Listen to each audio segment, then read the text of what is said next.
Hi, I'm Blake Repine, and welcome to Strategy, Leadership, and Impact. Hi, everybody, and welcome back to Strategy, Leadership, and Impact. I'm your host, Blake Repine. Today, I'm going to be talking about what is a leader and what makes someone a leader. And I'm not necessarily going to qualify that, by saying what makes a good leader or a great leader, but more or less just what is leadership. And again, if you have a topic that you want me to talk about or have a comment, please feel free to email me at blakerepine@gmail.com or look me up on LinkedIn at Blake Repine, and you can send me a message through there. So back to the topic again, what is leadership? In many forums, I've asked this question, what is leadership? And there's been some common themes that have kind of come out of this. And, the reason why I would say I've asked is there's not one accepted or universally accepted definition of what is leadership. If you look it up in various forums, read about it in different books, ask different people, you'll get slightly different answers. But again, you'll see these common themes emerge. A couple things that come out of what is leadership or what makes a leader is, first of all, they inspire others. It's that ability to kind of provide something that gives people motivation to do things. And they set the example, and you always hear all the old saying, lead by example, lead from the front, etc. And they set the example of how to act, how to conduct yourself, how to be professional, how to treat others. And you actually lead more by your example than you probably do through your words. You can say things all day long, but people actually don't believe them till you do them, or they see you doing them, they see you displaying these traits. Moving on from that, next thing is they typically have a kind of their ability to provide a vision or rally everyone around that shared purpose and those shared goals and kind of get the whole team moving toward that goal. And as you move toward that goal, the leader, they're a guide. They give you guidance and directions and helps you move around or over roadblocks that might come up. They help you along the way to develop yourselves, and they just kind of guide you along the way. Something else that comes up is people following you. You have to be a leader for people to follow you. And that's true. You could actually be out there, think you're a leader, call yourself a leader, but if no one follows you, you're not actually a leader. It's something that's earned. So to be a leader, you have to earn that. And there again, it takes people to follow you. People have to believe in you. They have to feel that whatever you're doing or wherever you're taking them is worth them following you, is worth their time, is worth their effort to give to you in order to reach that. So again, if people won't follow you, then you're not a leader, regardless of how good you think you are. So a lot of it is earned as well. And with that, you say, okay, well, what kind of values, so if you look at the leader themselves, you say, what kind of qualities would you find in a person that is a leader? One of the big ones that always comes up is they're value-led. And by values, it's values around trust and being trustworthy and being able to build trusting relationships with the people they lead.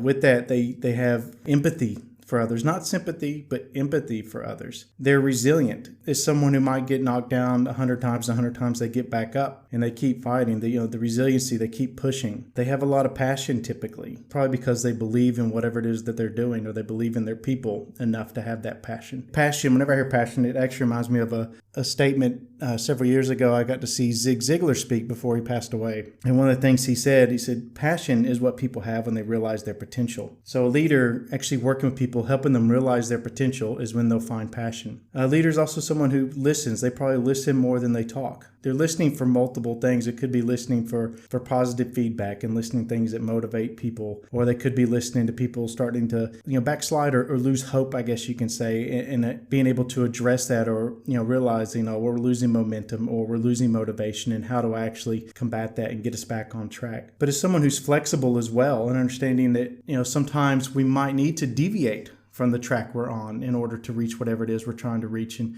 even though that end objective hasn't changed, how we get there might change. And it might change many times, and understand that. And even the end objective might change slightly from where we started out. But as someone who's flexible and not too inflexible that you actually lose sight of what it is you're trying to do, or you lose your pathway toward that by sticking to the same path. As someone who's fair as well, fair and impartial when it comes to leading the team. They don't show favorites, even though they might have a favorite or the go-to people. It's being fair across the board whenever they're recommending positive positive things or negative things, whatever it is, but it's being objective about that. And again, separating that friendship sometimes from the professional relationship and acting in a manner that is professional and treating people fairly. And again, they're consistent across that fairness as well and consistent across their actions. I've worked with people in the past that, you never know from day to day what type of person you're going to be dealing with. They're either on a high and they're really positive, or they're on a low, really negative and really toxic. I'm sure some of you may have worked with people like that in the past. So what kind of mood are they in today? So you know how to approach it. A good leader or a leader is actually someone who's consistent. They might have days when they don't feel like they're on top of the world. They might have days when they do feel like they're on top of the world. But the thing is, they're consistent in their actions. They're consistent in how they treat people, and they're consistent in their decision making as well. And that's important too, that you're consistent in your decision making, because as you make decisions, that's actually how you teach people how to lead themselves. And whenever you step out of the picture, or you're not around anymore, that they're still able to make decisions that would be in line with whatever decision you would make, if you're still a part of that team. So with that, a leader is also someone, they have a quality of a coach. They're able to recognize areas in other people and strengths in other people and work with them to continue to develop them and continue to build them up. And a leader is someone who actually doesn't necessarily feel challenged by very smart people or very capable people working under them. They actually enjoy that, because a good leader will actually always work to develop their replacement. The best thing you can do, or one of the most effective things you can do, is make yourself redundant in your own role. Build people up underneath you or your staff to be able to take over your role. By doing that, it actually gives you the flexibility to take leave and actually be able to take leave and enjoy time with your family and not have to worry about, you're going to get a phone call every other hour because someone can't make a decision. It gives you the ability to step away and actually think about what you're doing without being just inundated with issue after issue after issue. You build your people up to be able to address these issues, and you empower them to do that as well. But one of the biggest things we need to realize about leaders is that they're human. And one of the common themes, or one of the common qualities that always comes up as well, is they take responsibility for their actions. They accept fault. But the thing is, too, they realize that they're not faultless, that they can make mistakes, that they do make mistakes. And I think sometimes we can, expect leaders to be up on these pedestals and to not be human and to not have the ability to make mistakes and to be perfect. Nowhere ever in any conversation has the word a leader, someone who's perfect, or that phrase, come up at all, because they're not. At the end of the day, they're human. So if you're aspiring to be a leader and you make mistakes, the best thing you can do is learn from those mistakes and keep moving on. And understand that you're not going to be perfect. No matter how long you've been a leader, no matter how long you've been in a role, no matter how long you've been in the workforce, you can still make mistakes. Life is a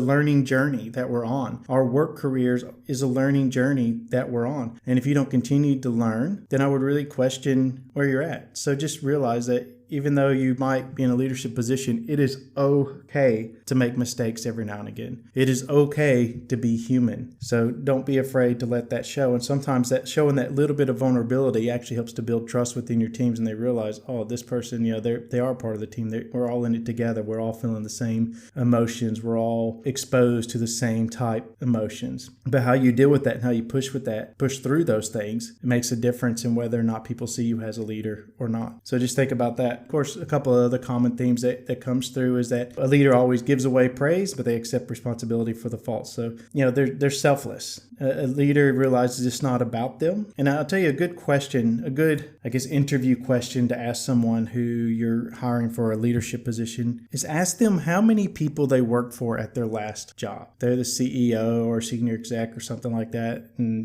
they might answer, I worked for, directly for this person or for the board or whatever it is. But a leader might actually answer that and say, well, I worked for 1,000 people. That's how many were in the organization. Or I worked for, 2,000 people. A true leader works for everybody in the organization, not just one or two. They might have direct lines reporting to someone, but at the end of the day, they are accountable to everybody in the organization. Therefore, they work for everybody in the organization. And I'll tell you, if you're aspiring to be a leader in a leadership position yourself, take that view of things. Don't be, the authoritative or dictative or whatever style of leadership, but turn it around and say, okay, I'm here to serve every single person in the organization. I work for every single person in the organization, and approach everything like that and see how that changes the dynamics within your relationships, how it changes the dynamics within the organization that you're in. So that's my challenge to you this week. Anyway, I hope you have a great week, and I look forward to talking to you again next week. Have a good one.